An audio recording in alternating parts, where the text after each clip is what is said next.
ओम श्री गुरुवे नमः। ओम श्री गुरुवे नमः। आदरणीय मित्रों, कई मित्रों ने प्रश्न किए हैं, क्या स्वर विज्ञान के माध्यम से धन को आकर्षित किया जा सकता है। कहने का अभिप्राय यह है कि स्वर विज्ञान की वह कौन सी विधि है जिसके माध्यम से हम अधिक से अधिक धन अपनी ओर आकर्षित कर सकें। कई मित्रों ने प्रश्न किए हैं कि बहुत सारे YouTube पर वीडियो वह देखते हैं जो यह दावा करते हैं कि स्वर विज्ञान की फला विधि से कोई 1 महीने में अरबपति बन गया, कोई करोड़पति बन गया। मित्रों ने उनको सुना है और हो सकता है कुछ मित्रों ने प्रयोग भी किए होंगे, अभ्यास भी किए होंगे, सफलता नहीं मिली, शायद इसलिए मेरे से प्रश्न कर रहे हैं कि कहीं मैं कुछ और विशेष इस संबंध में जानता होऊंगा। आदरणीय मित्रों, स्वर विज्ञान एक ऐसा विज्ञान है, जितनी भी मनुष्य की आवश्यकता की चीज़ें हैं वह सारी हैं तो इस जगत में ही। भले मनुष्य ने उसको ईजाद किया हो, एक कागज़ का नोट भी अगर मनुष्य छापता है तो उस कागज़ का जो मटेरियल है वह कहाँ से आता है? इस प्रकृति से।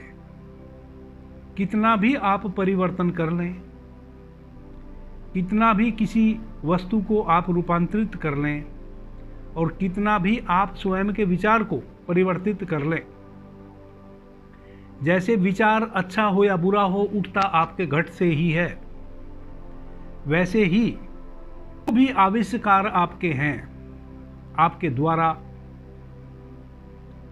जो भी चीजें बनाई गई हैं, सब बनाई आपने इस प्रकृति के अनुदान से ही है।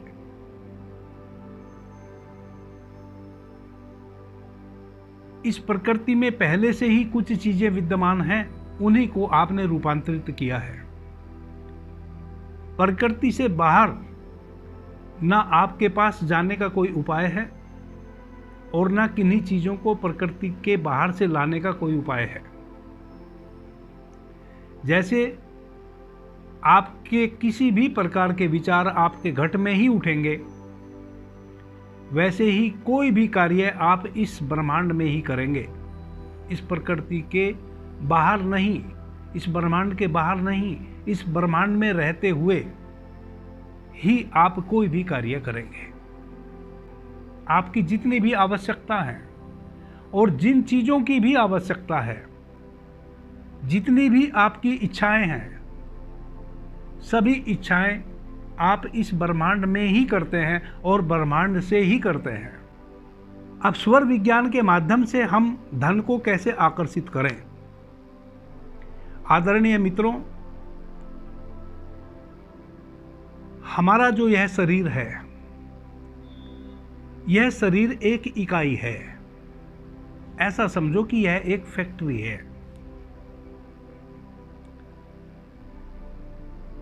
और यह जो फैक्ट्री है यह चलती है प्राण तत्व से।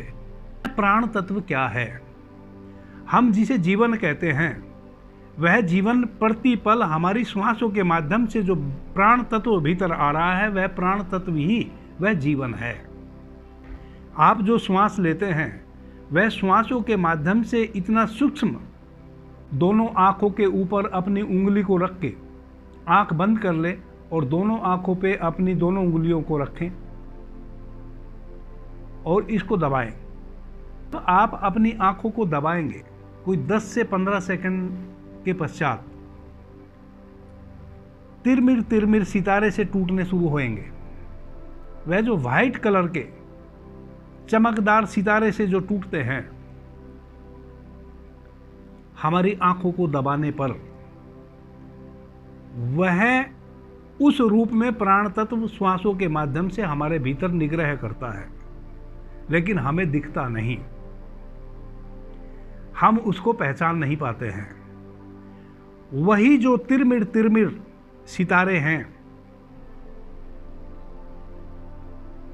वह हम प्रत्येक श्वास के माध्यम से अपने भीतर ले रहे हैं, वह 72,000 नाड़ियों के माध्यम से हमारे शरीर में 72,000 नाड़ियां एक एक रोवे रोवे में फैली हुई हैं। हमारे पंजे से लेके और हमारी चोटी तक 72,000 नाड़ियां अंकुर की तरह, जैसे एक वृक्ष की जड़ें फैली होती हैं पृथ्वी में, वैसे हमारे पूरे शरीर में 72,000 नाड़ियां फैली हुई हैं, जिनका केंद्र नाभि है। आपकी जो नाभि है वह उन सभी नाड़ियों का केंद्र है। वहीं से सारी नाड़ियां पूरे शरीर में फैली हैं। कुछ नाड़ियां हमारे शरीर में नीचे की ओर गई है, कुछ दायां गई हैं, कुछ बायां गई हैं और कुछ हमारे शरीर में ऊपर की ओर गई हैं।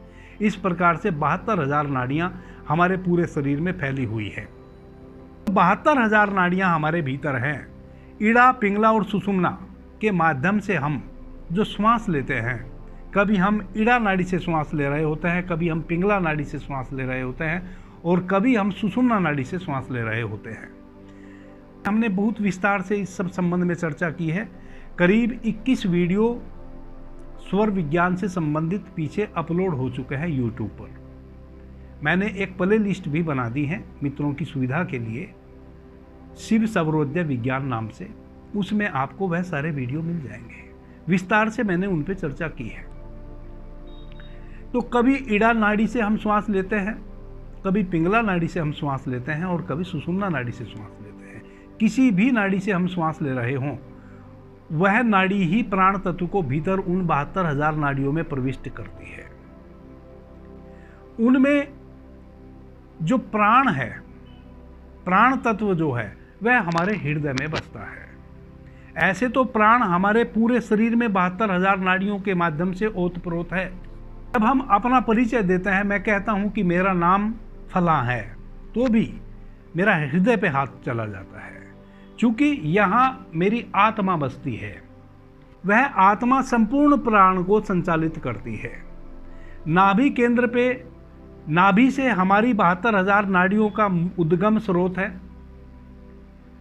हृदय में हमारी आत्मा बसती है और जब हमारा मृत्यु का समय आता है, तब धीरे धीरे हमारी नाड़ियों से प्राण सिकुड़ने लगता है और सिकुड़ते सिकुड़ते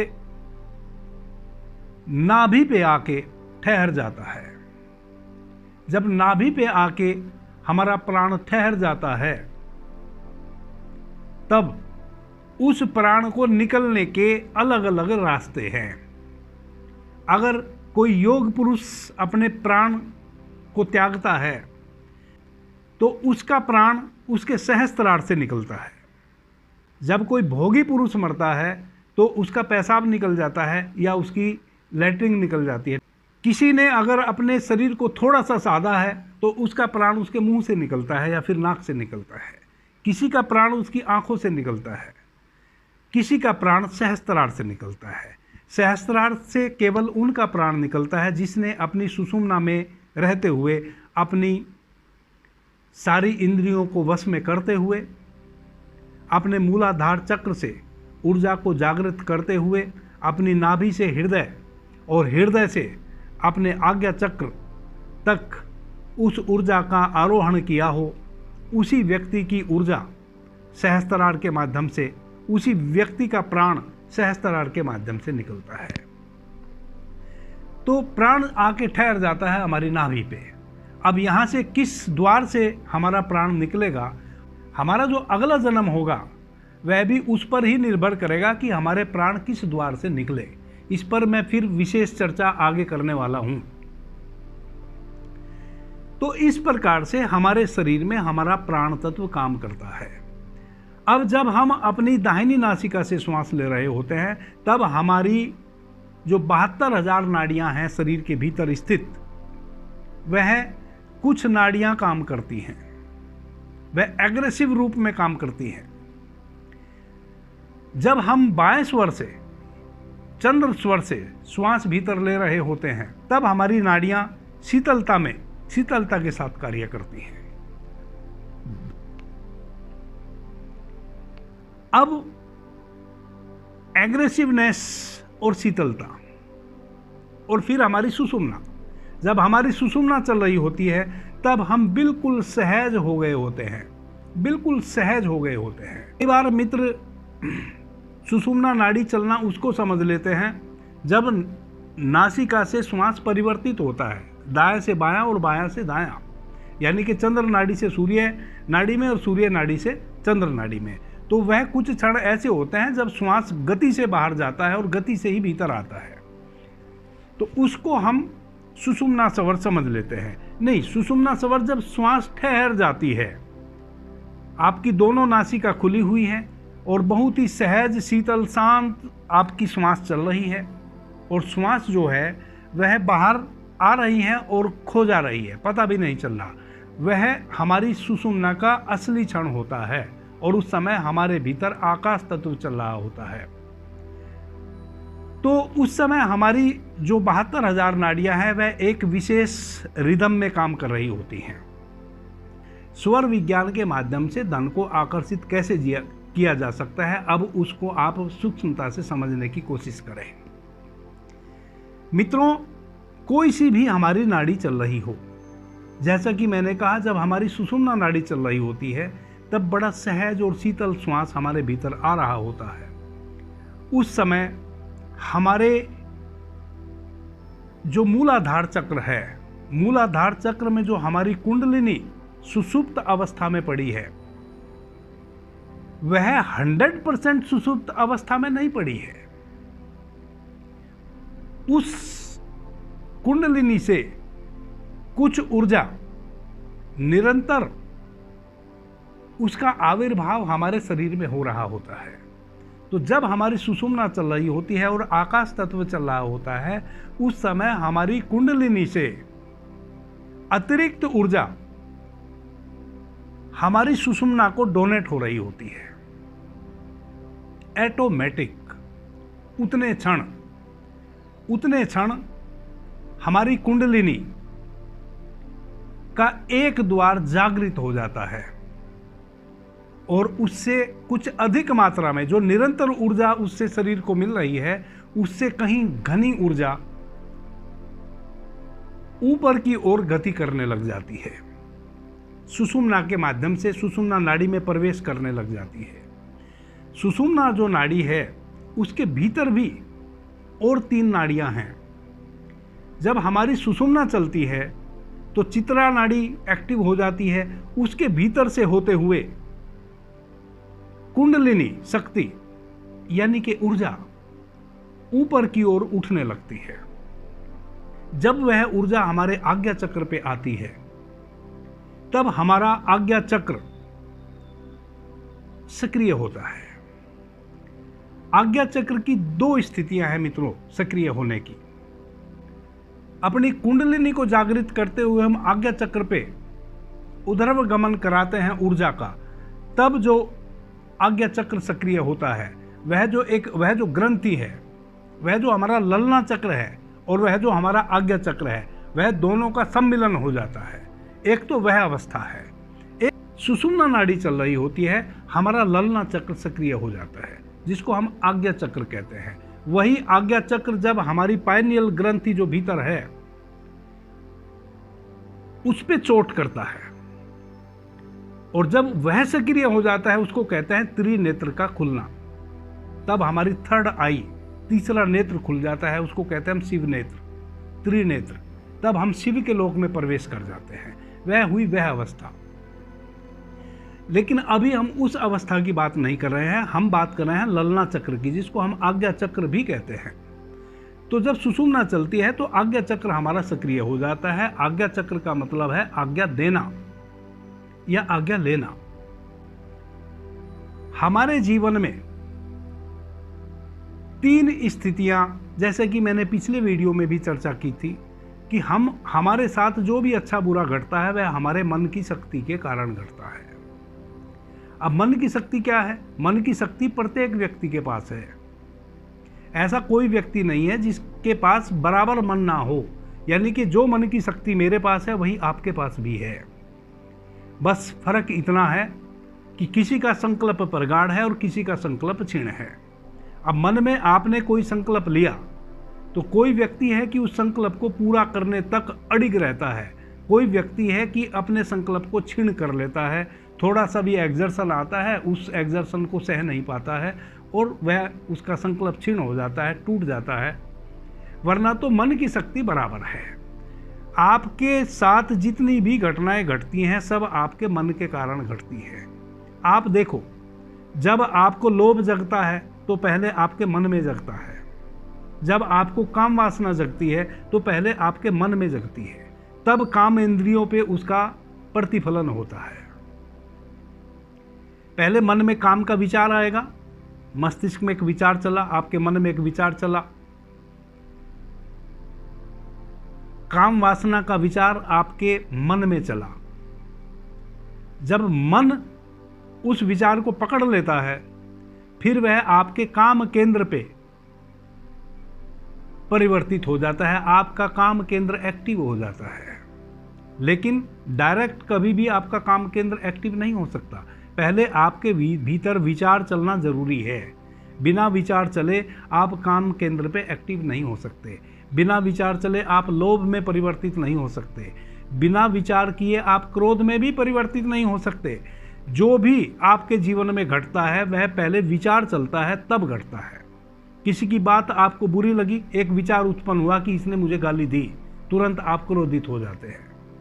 पहले आपके भीतर विचार चलना जरूरी है, अनिवार्य है।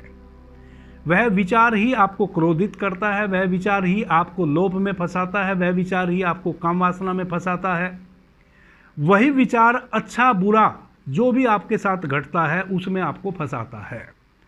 अब यह विचार को अगर आप समझ लेते हैं कि बिना विचार किए आप कुछ भी कर नहीं सकते, आपके साथ जो भी अच्छा बुरा घटेगा वह आपके विचार की शक्ति के कारण ही घटेगा। अगर किसी व्यक्ति को ऐसा लगा कि फला व्यक्ति के कहने का अभिप्राय यह है, आप अपने मन में उसका जोड़ घटा गुणा भाग किए कि शायद यह व्यक्ति मुझे गाली दे रहा है, शायद इस व्यक्ति का जो कार्यशैली है, जो इसके हाव भाव हैं, शायद यह मुझे नीचा दिखाना चाहता है। आप अपने भीतर एक जोड़ घटा गुणा भाग करेंगे, मैथ्स लगाएंगे, यानी कि विचार करेंगे और फिर आप उस व्यक्ति से घृणा करेंगे या क्रोध करेंगे या जो भी करेंगे। तो पहले आपके भीतर विचार चलना अनिवार्य है। इस बात को आप अच्छे तरीके से समझ लें। अब जब आपके साथ बुरा घटता है तो विचार करने से घटता है, तो अच्छा भी तो विचार करने से ही घटेगा। दूसरा फिर क्या उपाय है? काम वासना अगर विचार करने से जग जाती है, लोभ अगर विचार करने से जग जाता है, घृणा अगर विचार करने से जग जाती है, आप क्रोधित हो जाते हैं एक विचार के कारण, तो आप प्रेमपूर्ण भी तो हो सकते हैं एक विचार के कारण, आप सद्भावपूर्ण भी तो हो सकते हैं एक विचार के कारण। इसको मैं कह रहा हूं मन की शक्ति। विचार क्या है? हमारी समस्त इंद्रियों का जोड़। कान के माध्यम से हमने कुछ सुना, एक विचार निर्मित हुआ। नासिका से हमने कुछ अच्छा बुरा सूंघा, हमारी घ्राणेंद्रिय के माध्यम से हमने अच्छी बुरी सुगंध का या दुर्गंध का अनुभव किया, एक विचार निर्मित हुआ कि आहा कितनी दुर्गंध है, आहा कितनी अच्छी सुगंध है। यह दुर्गंध और सुगंध यह विचार ही तो है। आंखों से जो आपने देखा, आहा कितना सुंदर फूल है। तो आपकी जो ये समस्त इंद्रियां हैं, इनके माध्यम से जो भी आप देखते हैं, सुनते हैं, चखते हैं, खाते हैं, पीते हैं, भोगते हैं, उससे ही मन निर्मित होता है, यानी कि विचार निर्मित होते हैं। मन जैसी तो कोई ग्रंथि भीतर है नहीं। अब आपको धन को आकर्षित करना है तो कैसे करें? सबसे पहले आप धन का विचार करें। एक बात कि आपको धन चाहिए। आपने देखा, जो जिस विचार का व्यक्ति है, एक शराबी आदमी जब अपने घर से बाहर निकलता है वह शराबी मित्रों को खोज लेता है, ऑटोमेटिक खोज लेता है। जो भी नशा करने वाले लोग हैं, वह जो भी नशा करते हैं, उस नशे से संबंधित लोग वो जहाँ भी जाते हैं वहाँ उनको ऑटोमेटिक एक आकर्षण है, वह उसको आकर्षित कर लेते हैं और वह उससे जुड़ जाते हैं, वह अपने नशे की प्राप्ति कर लेते हैं। अब अगर कोई व्यक्ति दिल्ली में रहता है और वह कल मुंबई चला जाए और वह किसी भी प्रकार के नशे का आदी है, तो वह मुंबई जाने के पश्चात सबसे पहले अपने नशे की व्यवस्था करेगा और हो जाएगी, हो जाती है, क्योंकि उसका आकर्षण नशे में है। वह सबसे पहले अपना नशा खोज लेगा जाके और उसको वह नशा प्राप्त हो जाएगा, मिल जाएगा। वैसे ही जिस प्रवृत्ति का जो व्यक्ति है वह अपनी प्रवृत्ति के अकॉर्डिंग अनुकूल, स्वयं के अनुकूल वैसी व्यवस्थाएं जहां भी जाता है वहां खोज लेता है। यह क्या शक्ति है? वह तो कोई ध्यानी नहीं है, वह तो कोई समाधिस्थ व्यक्ति नहीं है। अब एक शराबी कोई समाधिस्थ व्यक्ति तो नहीं है, वह कोई साधु तो नहीं है, वह कोई ध्यानी तो नहीं है, उसने कोई विशेष मंत्र तो नहीं मतलब मंत्रोच्चारित कर रखे हैं, उसने कोई विशेष शक्ति तो हासिल नहीं कर रखी है। फिर वो कैसे अपने नशे की चीजें खोज लेता है एक अन्यत्र अनजान शहर में जाके? आकर्षण के कारण, उसका आकर्षण है वहां। तो आपका भी अगर धन में आकर्षण है, अगर आप धन चाहते हैं इकट्ठा हो, तो आपको धन के ही सोपन देखने पड़ेंगे। आपको कैसे धन आए, कितना आए, उसके उपाय खोजने पड़ेंगे। कहां जाता है वह? सबसे पहले जाता है वह पान वाले के पास, बीड़ी सिगरेट पान इत्यादि बेचने वाले के पास। किस दिशा में जाता है? पान की दुकान जिस दिशा में है उस दिशा में जाता है। आपको किस दिशा में जाना है? अगर स्वर विज्ञान के माध्यम से जब भी आप धन प्राप्ति के लिए कोई उपक्रम करते हैं तो आप चंद्र नाड़ी में उसको शुरू करते हैं। अस्थाई कार्य, जैसे आपने दुकान खोलनी है, आपने कपड़ा खरीदना है, इस प्रकार का जो भी कार्य है वह आप चंद्र स्वर में करते हैं। जब आपका चंद्र स्वर चल रहा हो, सोमवार, बुधवार, गुरुवार और शुक्रवार, इनमें से कोई भी दिन हो और आपका चंद्र स्वर चल रहा हो और उस नए कार्य को दक्षिण पश्चिम दिशा में आप करने निकले हों और वह कार्य अस्थाई हो, तो आप हमेशा चंद्र स्वर में उस कार्य को करने के लिए निकलिए। जब आप घर से चले तो श्वास को भरते हुए, चंद्र स्वर आपका चल रहा हो, श्वास भीतर भरते हुए आप बाहर कदम रखें और दक्षिण पश्चिम दिशा में आप उस कार्य को करने जाएं। सोमवार, बुधवार, बृहस्पतिवार और शुक्रवार, इनमें से कोई सा भी दिन हो। जिस कार्य को आपने करना है, जिस कार्य की शुरुआत आप करने जा रहे हैं, जब उसके अंकों को हम जोड़ें तो उसके अंक सम हो, विषम नहीं हो, और वह जो कार्य है वह अस्थाई हो, वह स्थिर कार्य हो। जैसे एक दुकान की शुरुआत करना वह स्थिर कार्य है। तो जो भी बिजनेस आप करना चाह रहे हैं, आप उस दिन की प्रतीक्षा करें जब सोमवार, बुधवार, बृहस्पतिवार, शुक्रवार, इन चारों में से कोई सा भी दिन हो, और जो कार्य आप करना चाहते हैं उसके अंक सम हो, विषम ना हो और दक्षिण पश्चिम दिशा हो।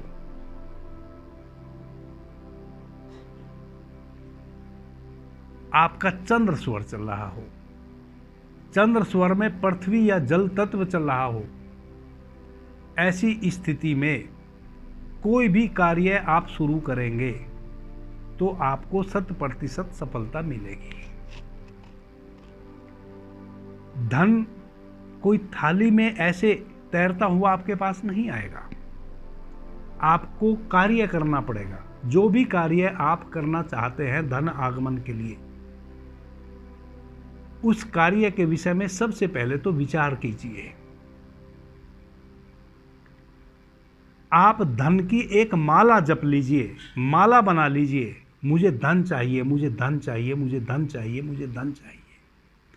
फिर वह धन आप क्या कर सकते हैं, आप कौन सा कार्य कर सकते हैं। आदरणीय मित्रों, एक कबाड़ी भी मोटा पैसा कभी कभी कमा लेता है। एक कबाड़ी जो कचरा खरीदता है और कचरा बेचता है, वह भी अरबपति हो जाता है अगर उसने सही समय पे सही प्रकार से कार्य किया हो। एक छोटा सा दुकानदार, एक पान की दुकान चलाने वाला भी अगर उसने सही समय पे सही दिशा में सही स्वर में अपना कार्य शुरू किया हो तो बहुत बड़ा दुकानदार बन जाता है एक दिन। कोई भी कार्य छोटा नहीं है। जिस कार्य को करने में आपकी रुचि हो वह कार्य आप, अगर वह स्थायी कार्य है, स्थायित्व वाला कार्य है, तो उसको आप चंद्र स्वर में शुरू करें। सोमवार, बुधवार, बृहस्पतिवार, शुक्रवार के दिन शुरू करें। और जो भी वह कार्य है उसके अंक सम हो, विषम ना हो। जैसे अगर मुझे पान की दुकान चलानी है, पान, तो पा, आ और ना 3 अक्षर हो गए, तो यह विषम अक्षर हो गए। अब विषम अक्षर वाला कार्य अगर आपको करना है तो वह फिर सूर्य नाड़ी में करना है, वह भी मैं बताऊंगा। तो जो भी कार्य का आप चुनाव करें उसके अक्षर सम हो, सोमवार, बुधवार, गुरुवार और शुक्रवार का दिन हो, दक्षिण पश्चिम दिशा हो। आप कार्य शुरू कीजिए, भरे स्वर में उस कार्य को शुरू कीजिए। भरा स्वर कहते हैं जो हमारा स्वर चल रहा हो, जैसे चंद्र स्वर चल रहा है तो वह भरा स्वर है। भरे स्वर में घर से निकलिए और भरे स्वर में उस कार्य को आप शुरू कीजिए। 100% आपको लाभ मिलेगा। 100% आप उस कार्य में लाभान्वित होंगे। आपको धन का भंडार भर जाएगा। अगर आपका कार्य है जुआ खेलते हैं, लॉटरी चलाते हैं, ब्याज का कार्य करते हैं, शेयर मार्केट का कार्य करते हैं जिसमें निरंतर उतार चढ़ाव आते हैं, प्रतिदिन सामान कोई भी खरीदना और प्रतिदिन बेचना, वैसा कोई भी कार्य करते हैं जिसमें प्रतिदिन आप कुछ खरीद रहे हैं और प्रतिदिन बेच रहे हैं और शाम को नक्की होकर अपने घर आ जा रहे हैं, या आप ब्याज पे पैसा चला रहे हैं, या किसी से ब्याज पे पैसा ले रहे हैं,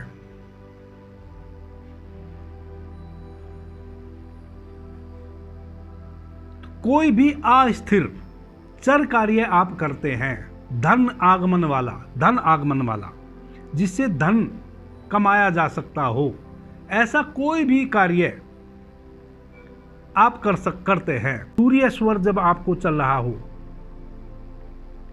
जब आपका सूर्य स्वर चल रहा हो और जो कार्य आप करने जा रहे हैं उसके विषम अक्षर हों, रविवार, मंगलवार और शनिवार, इन तीनों में से कोई भी एक दिन हो, पूर्व या उत्तर दिशा हो,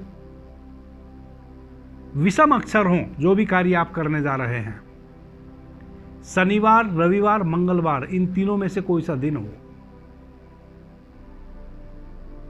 भरे स्वर में आप उस कार्य को कीजिए, आपको 100% लाभ होगा। जब भी किसी से धन आप रिसीव कर रहे हो या किसी को दे रहे हो, आप कर्ज किसी से ले रहे हो या अपना पैसा किसी से उगाने जा रहे हो यानी कि धन का लेन देन किसी भी रूप में आप कर रहे हो किसी से भी, एक बात का आप हमेशा ख्याल रखें, आपको कभी भी आर्थिक नुकसान, धन का नुकसान हो ही नहीं सकता। यह महत्वपूर्ण बात है। जब आपका सूर्य स्वर चल रहा हो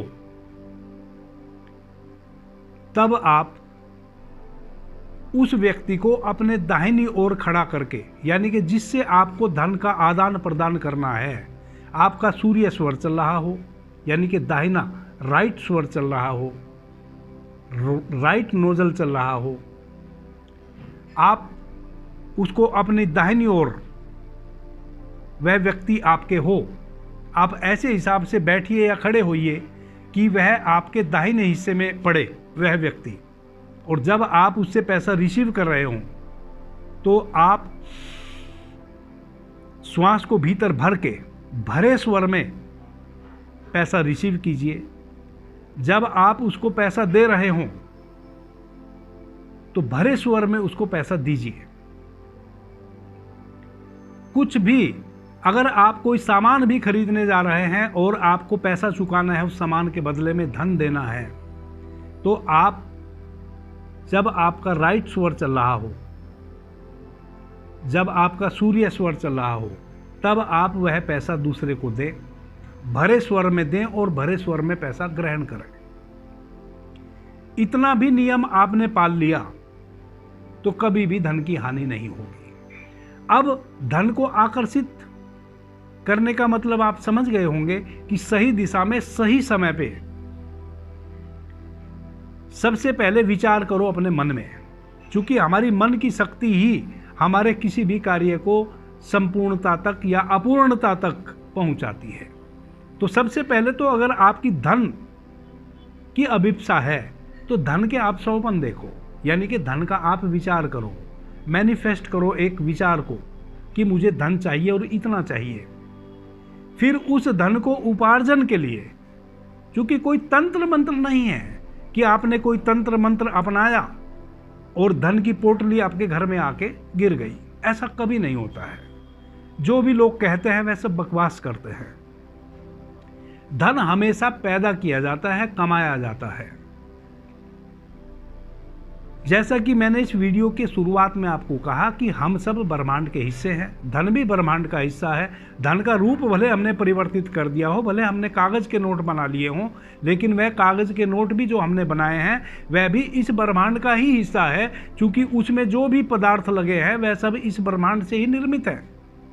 हमने केवल उनकी शक्ल चेंज की है, केवल उसको रूपांतरित कर दिया है, उनका रूप बदल दिया है। तो जब भी हम अपने मन में कोई विचार करते हैं, अच्छा या बुरा या धन का विचार करते हैं, तो इस ब्रह्मांड में हमारा विचार तरंगायित हो जाता है। फिर उस विचार को पूरा करने के लिए हमें कुछ कर्म करना होता है। जैसे आप देखें कि आपको कौन सा कार्य आपके लिए करना सहज और सुलभ है, जो कम पैसा लगा के आप उसको सहजता से कर सकते हैं। उस कार्य को आप विचार कीजिए, उसको शुरू कीजिए आप सूर्य चंद्र नाड़ी में।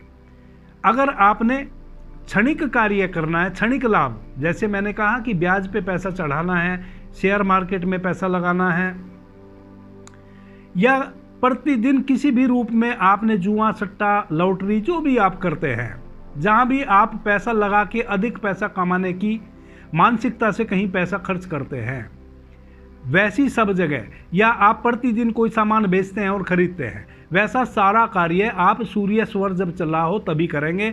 शनिवार, रविवार और मंगलवार के दिन उस कार्य को शुरू करेंगे। भरे स्वर में शुरू करेंगे, कभी भी खाली स्वर में शुरू नहीं करेंगे। यही स्वर की साधना है कि जब भी आप उस कार्य को करेंगे भरे स्वर में करेंगे, पूरब और उत्तर दिशा में करेंगे। क्षणिक कार्य अगर आपको करना है, क्षणिक कार्यों से अगर आपने लाभ लेना है, तो आप उत्तर और पूरब दिशा में ही उस कार्य को करेंगे। प्लस शनिवार, रविवार और मंगलवार के दिन शुरू करेंगे उस कार्य को। भरे स्वर में शुरू करेंगे, सूर्य स्वर चल रहा हो। भरा स्वर का मतलब है श्वास जब ले रहे होंगे तभी किसी को कुछ देंगे, और श्वास भीतर खींचते हुए ही किसी से कुछ लेंगे। जब घर से निकलेंगे तो सूर्य स्वर में ही घर से निकलेंगे, और जिस स्थान पे आपको जाना है, जहां आपको धन का आदान प्रदान करना है या अपना कोई भी क्षणिक बिजनेस करना है, वहां आप जब प्रवेश करेंगे उस स्थान पे, तो उसी पैर को आप अंदर रखेंगे, उसी स्वर से आप भीतर जाएंगे जो स्वर उस समय आपका चल रहा होगा। घर से आप निकलेंगे भरे स्वर में, सूर्य स्वर में, लेकिन जब उस स्थान पे आप पहुंचे उस समय तक आपका स्वर चेंज हो चुका होगा। उस समय ना जाने सूर्य स्वर चल रहा होगा कि चंद्र स्वर चल रहा होगा, जौन सा भी आपका स्वर चल रहा हो उसी तरफ का आपको पग बढ़ाना है उस ऑफिस में या उस स्थान पे, और श्वास को भीतर भरते हुए बढ़ाना है, तब उस कार्य को शुरू करना है। 100% आपको सफलता मिलेगी। इस प्रकार से आप धन को आकर्षित करते हैं। अब आप कितना बड़ा कार्य कर रहे हैं उस अनुपात में ही आप धन का आकर्षण कर लेंगे। अगर आप लाख रुपए का कोई बिजनेस प्रतिदिन कर रहे हैं तो उस अनुपात में ही आप धन अर्जित करेंगे। अगर आपने करोड़ों रुपए एक दिन में लगाए हैं तो करोड़ों रुपए के हिसाब से आप अर्जित करेंगे, नुकसान आपको नहीं होगा। इस प्रकार से अपने स्वर को संज्ञान में रखते हुए अगर आप कार्य को शुरू करेंगे तो नुकसान आपको किसी भी कीमत पे नहीं हो सकता है। यही स्वर विज्ञान का महत्व है। स्वर विज्ञान के माध्यम से यही आप कह सकते हैं कि स्वर विज्ञान के माध्यम से आपने लाभ कमाया। क्योंकि स्वर के माध्यम से अगर अपना कार्य आप आरंभ करते हैं तो आपको नुकसान नहीं होगा, आपका पैसा डूबेगा नहीं। अगर आपने किसी को कर्ज दिया है वह भी डूबेगा नहीं। अगर आपने प्रतिदिन कोई भी आप बिजनेस करते हैं, आपने आज शेयर खरीदा, अगर शेयर में भी 2-3 चीज़ें हैं। अगर आपने अस्थायी रूप से शेयर, एक तो इंट्राडे होता है, प्रतिदिन खरीदना है और प्रतिदिन बेच देना है। अगर आपने प्रतिदिन खरीदना बेचने वाली मानसिकता से आप शेयर खरीद रहे हैं तो आप सूर्य स्वर में खरीदेंगे। अगर आपने शेयर खरीद के उसको स्टोर करना है कुछ दिनों के लिए तो आप चंद्र स्वर में खरीदेंगे। इस बात का आप विशेष ख्याल रखेंगे। तो इस तरह से आप अपने स्वरों को ध्यान में रखते हुए और दिशा का ध्यान रखते हुए, अंक का ध्यान रखते हुए और शुभ दिन का ध्यान रखते हुए, जैसे सूर्य के जो दिन हैं वह 3 दिन हैं, शनिवार, रविवार, मंगलवार। चंद्र के 4 दिन हैं, सोमवार, बुधवार, बृहस्पतिवार और शुक्रवार। चंद्र स्वर की जो दिशा है वह है दक्षिण पश्चिम और सूर्य स्वर की जो दिशा है वह है पूरब और उत्तर। तो इन दिशाओं में आप किसी भी कार्य को शुरू करेंगे आपको निश्चित रूप से लाभ मिलेगा। अभी के लिए इतना ही। आपने मुझे ध्यान से, प्रेम से सुना, उससे मैं बहुत अनुग्रहित हूँ। सभी मित्रों को मेरा प्रणाम, धन्यवाद। हर हर महादेव।